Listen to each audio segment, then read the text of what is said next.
ਜਿਹੜੇ ਉੱਤੇ ਬਣਦੇ ਵੀ ਆਪਾਂ ਬਣਾਈ ਗਏ ਬਾਲ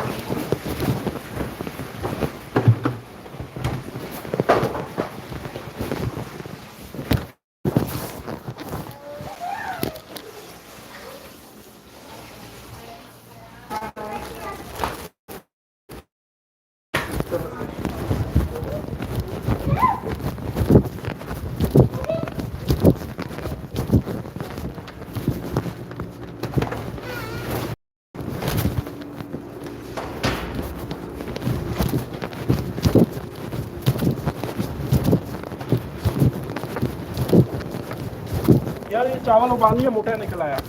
ये सब ले लेना है, उबाल दिया है। बिरयानी बनाने लगे तो मोटा चावल नहीं आया। ये 8 गिलास है। ये अभी रूम में लेके जाएगा। रूम पे ले जाओ, तकसीम कर लेना दोस्तों में, ठीक है? ज़ाया नहीं होंगे, हम मोटा खाते नहीं है। क्या सुमान भाई?